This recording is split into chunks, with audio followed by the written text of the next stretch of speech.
Alhamdulillah alladzi a'azza rasulahu bil hijrah min Makkah ilal Madinah wa zawwaduhu bis sabri was sabat was sakinah.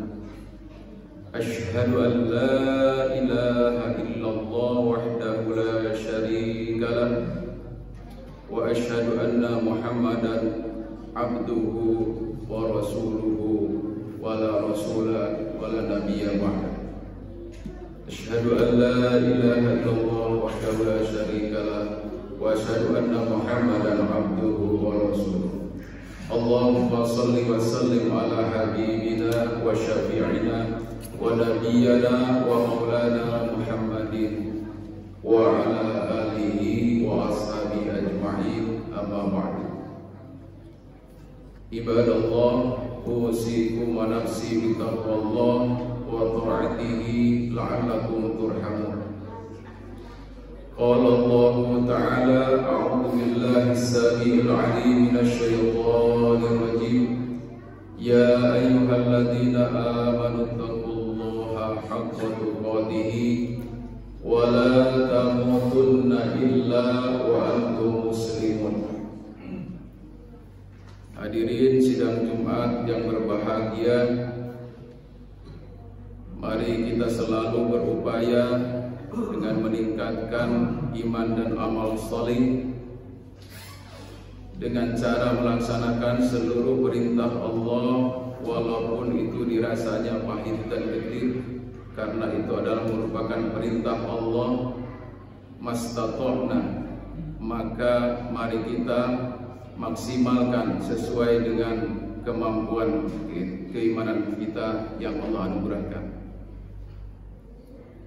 Salawat serta salam semoga Allah curahkan kepada junjungan alam Rasulullah Muhammad sallallahu alaihi wasallam, qudwah hasanah yang harus senantiasa kita ikuti suri teladannya dalam seluruh lini kehidupannya.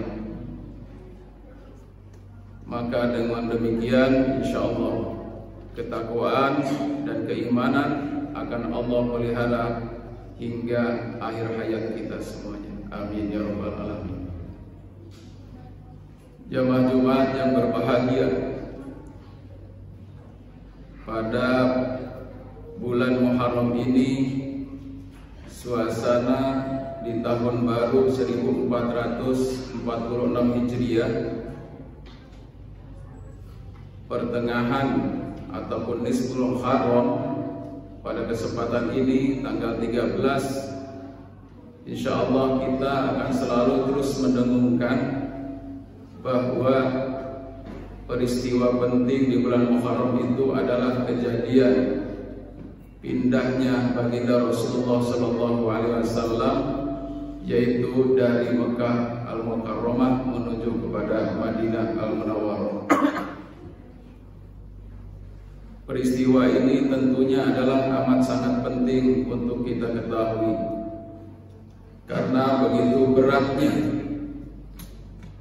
yang dialami oleh baginda Rasulullah Muhammad SAW dan juga para sahabatnya, karena harus meninggalkan keluarga yang tercinta, harta benda, dan juga tentunya tanah kelahiran.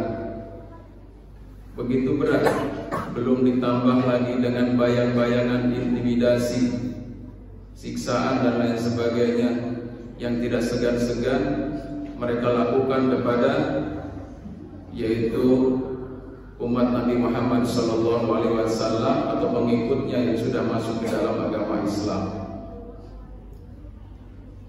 Tapi kita lihat hikmahnya sekarang untuk makna daripada hijrah secara hakikinya, bukan hanya sekedar kita pindah dari satu tempat ke tempat lain, tapi mari dalam kehidupan kita saat ini adalah kita akan senantiasa untuk memaknai hijrah sebagaimana yang telah dilaksanakan oleh Rasulullah dan para sahabatnya, yaitu hijrah secara maknawi.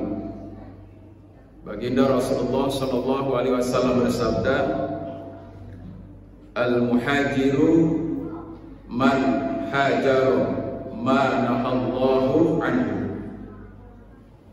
Orang yang berhijrah itu adalah orang yang berpindah atau tidak melakukan kembali dari perbuatan dosa atau yang dilarang Allah atasnya. Maka ini adalah merupakan suatu batasan bagi kita semua. Jadi sesuai dengan yang sering dan barusan disampaikan oleh khatib, bahwa untuk memaksimalkan keimanan dan ketakwaan kita itu adalah salah satunya, yaitu bagaimana kita berupaya untuk tidak melakukan larangan-larangan Allah Subhanahu wa Ta'ala. Di samping besenergi kita juga berupaya untuk melaksanakan perintahnya, tapi juga kita bagaimana berupaya untuk tidak melakukan larangan-larangan Allah Subhanahu wa Ta'ala. Dari sekian larangan-larangan Allah Subhanahu wa Ta'ala, akan khatib sampaikan pada kesempatan ini, yang pertama adalah asyirku billah, yaitu berbuat syirik kepada Allah Subhanahu wa Ta'ala, beriktikad ada satu zat yang kita sembah selain Allah Subhanahu wa Ta'ala. Maka dalam hal ini adalah merupakan satu dosa besar, dosa yang tidak akan diampuni oleh Allah Subhanahu wa Ta'ala kecuali yang Allah kehendaki. Maka dikatakan dalam Quran surat An-Nisa ayat 48, A'udzu billahi minasyaitonir rajim, bismillahirrahmanirrahim, innallaha la yaghfiru ay yushraka bih.